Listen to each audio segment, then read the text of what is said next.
سلامونه. امید لرم چې تاسو ټول به روغ او جوړ یاست او ژوند مو ښه روان وي. د یو نوې ویډیو د یو نوې موضوع سره بیا ستاسو خدمت کې حاضر یم.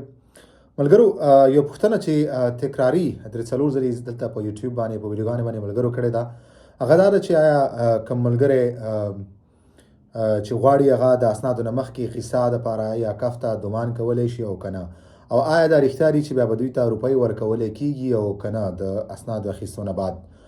اول بالکل هر هغه ملګری چې دی نورمالي او دا وخت دی انټرویو ته منتظري یا جواب ته منتظري، نو دی کولی شي چې د غیسا دپاره دومان وکړي، کف ته لاړ شي او په کف کې غیسا دپاره دی دومان وکړي. دی بالکل کولی شي، دی حق لري.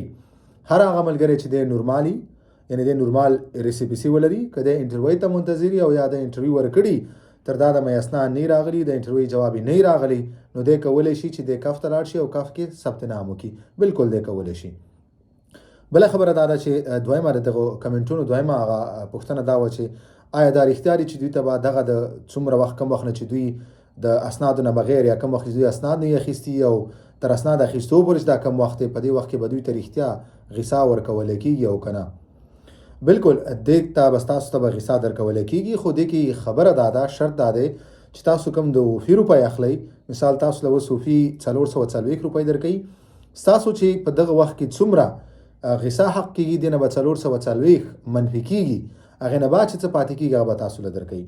او هر کله چې تاسو اسناد واخیست تاسو باندې د وفي روپۍ قطع کېږي، نو بیا تاسو پوره د غیسا اخیستو حق لرئ. اوس مثال په توګه یو کس دی هغه 440 وسخوري او د غیسا 610 دي، صحیح ده، 600 روپۍ 610.